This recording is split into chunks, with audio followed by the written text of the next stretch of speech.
Sir నమస్తే. నమస్తే అండి. ఎలా ఉన్నారండి? బాగున్నాం సార్. ఏంటి సార్ ఇప్పుడు వైసీపీ పార్టీ 2024లో ఓడిపోవడానికి కారణం కూటమి వల్ల ఓడిపోయాం, కానీ కూటమి లేకపోతే సింగిల్గా వస్తే మాకు మనం ఓడించే శక్తి లేదని చెప్పడం జరుగుతుంది. సార్ దాని గురించి ఏం మాట్లాడతారు? అంటే దాని గురించి చెప్పే ముందు ఎవరైతే ఓట్లేసారో ప్రజలందరికీ ఒకసారి ధన్యవాదాలు తెలియజేసుకుంటున్నా.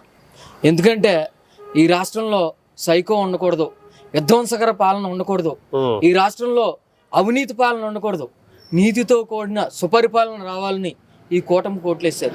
నేను ఒక విషయం తెలియజేసుకున్నా. ఏంటంటే మొన్న పాపికొండల అభయారణ్యం నుంచి ఒక పులి బయటకు వచ్చేసింది. బయటకు వచ్చిన తర్వాత ప్రజలంతా బిక్కుమని గడిపారు. ఎందుకు గడిపారు? అది ఒక మృగం, క్రూర మృగం. అది వచ్చి ప్రజల మీద దాడి చేసి, లేకపోతే ఏ అయితే పశువులు ఉన్నాయో వాటన్నిటిని దాడి చేసి చంపుకు తినేస్తుంది. దాన్ని కొట్టాలంటే ఏం చేయాలి? ప్రజలందరూ కలిసి కర్రలు పట్టుకుని తరిమి కొట్టాలి. అంటే ఒక మృగాన్ని తరిమి కొట్టడానికి ఉన్నటువంటి ఎవరైతే ప్రజలంతా ఉన్నారో ఆ మానవ మృగం ఏదైతే ఉందో ఆ మృగాన్ని తరిమి కొట్టడానికి ప్రజలందరూ కలిసి కూటమిగా ఏర్పడి తరిమి ఈ రాష్ట్ర సరిహద్దుల నుంచి కొట్టేశారు. ఇంకా ఎందుకంటే ఇంకేదైనా ఉంది అంటే ఈ రాష్ట్రంలో ఇప్పటి నుంచి సుపరిపాలన జరుగుతుంది. ఒకే ఒక విషయం చెప్తున్నా, ఆయన ప్రజలకు కాదు, ఆయన రక్త సంబంధీకులు ఎవరైతే ఉన్నారో విజయమ్మ గారు కావచ్చు, వాళ్ళ చెల్లెలు షర్మిల కావచ్చు, ఆ సునీతమ్మ కావచ్చు, వాళ్ళ సిస్టరు, వీళ్ళందరూ మా అన్నయ్యకి ఓట్లు వేయకండి అని చెప్పారు. మీకు ఒక్క విషయం చెప్తున్నా, ఏళ్ళ కూటమి కాదు, ఇంట్లో వాళ్ళనే కలుపుకోలేకపోయావు నువ్వు. ఈరోజు నీ కుటుంబంలోనే నువ్వు కలుపుకోలేకపోయావు కాబట్టే మీ ఇంకొక విషయం చెప్తున్నానండి. చెరుకు తోట ఒకటి వేసాం. చెరుకు తోట వేసిన తర్వాత ఆ చెరుకు తోటలోకి అడుగు పంది వచ్చి విధ్వంసం చేసేస్తుంది. ఆ చెరుకు తోటకి విధ్వంసం చేసేటప్పుడు ఏం చేస్తాం?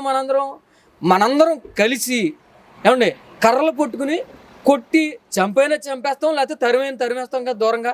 అదే జరిగింది ఈ రాష్ట్రంలో. ఏంటంటే 2019లో మీకు ఈ రాష్ట్రంలో అతనికి ఓట్లేశారు. ఓట్లేసిన తర్వాత ఎలా ఓట్లేశారు? ఒక్క ఛాన్స్ ఇవ్వండి, నాకు ఒక్క ఛాన్స్ ఇవ్వండి అని బతివులు అడుక్కుంటే ఓట్లేశారు.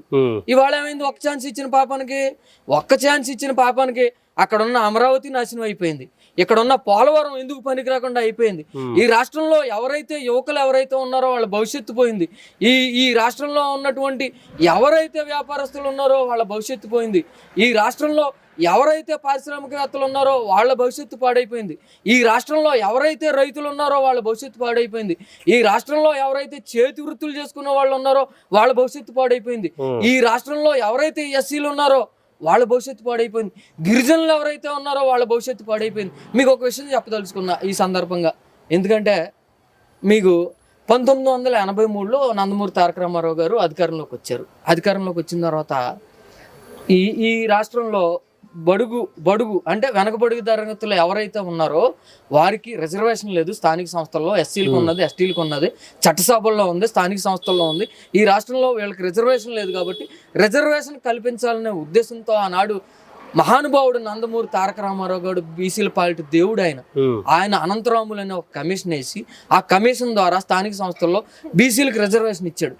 కానీ ఎవరైతే ఈ దుర్మార్గుడు, ఈ మానవ మృగం ఎవరైతే ఉన్నారో ఈయన వచ్చిన తర్వాత 2019లో 2020లో జరిగిన స్థానిక సంస్థల ఎన్నికల్లో ఆ 34% ఉన్నదాన్ని కేవలం 20% కుదించేశాడు.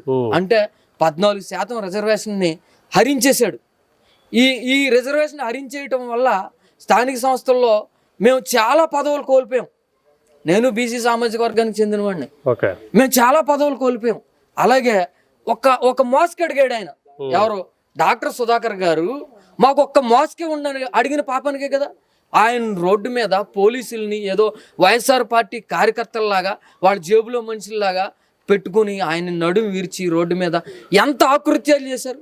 ఒక్కసారి ఆలోచన చేయండి, ఎంత ఆకృత్యాలు చేశారు, ఎంత విధ్వంసాలు చేశారు. అలాగే మన ఇదే రాజమండ్రి పార్లమెంటరీ కాన్స్టిట్యున్సీలో ఉన్నటువంటి సీతానగరం గ్రామంలో ఇసుక మీద ఒక దళిత యువకుడు పోరాడాడు.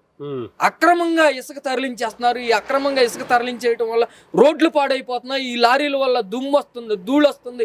ఈ లారీల వల్ల మొత్తం చాలా మంది యాక్సిడెంట్లకు వికలాంగులు అవుతున్నారని అతను అడిగిన పాపానికి అతను తీసుకెళ్ళి సాక్షాత్తు ఎవరైతే ప్రజలకు రక్షణగా ఉండాలో ఆ పోలీస్ స్టేషన్లో పెట్టి గుండు కొట్టించిన సంఘటన ఎంతవరకు సమంజసం అని ఈ సందర్భంగా సూటిగా జగన్మోహన్ రెడ్డిని వైఎస్ఆర్ పార్టీ కార్యకర్తలను అందరిని అడుగుతున్నా. వాళ్ళ ఇంటర్మీడియట్ చదివినోడు పవన్ కళ్యాణ్ అంటున్నారు. ఇంటర్మీడియట్ చదవచ్చు, కానీ ఈ రాష్ట్రానికి సుపరిపాలన అందించాలి, మంచి చేయాలని ఒక దృఢ నిశ్చయంతో పవన్ కళ్యాణ్ గారు బయటకు వచ్చి ఆయన ఒక విషయంలో 175 సీట్లలో పోటీ చేయాల్సి వచ్చినా సరే అది వదులుకుని కేవలం 21 సీట్లో పోటీ చేసి వైనాట్ 175 కొట్టి చూపించి ఈ రాష్ట్రంలో ఆయన తీసుకున్న 21కి 21 సీట్లు కొట్టాడు, 2 సీట్లు ఎంపీ సీట్లు కొట్టాడు. అంటే ఆయన మొనగాడ 11 సీట్లు గెలిచిన నువ్వు మొనగాడువా తేల్చుకో. ఎందుకంటే మీ నాన్న పేరు చెప్పొచ్చు, కానీ ఈయన పవన్ కళ్యాణ్ గారు సుపరిపాలన అందిస్తా మంచి చేస్తా అని వచ్చి 21కి 21 కొట్టి 2 ఎంపీ సీట్లు గెలిచాడు. Okay sir, thank you.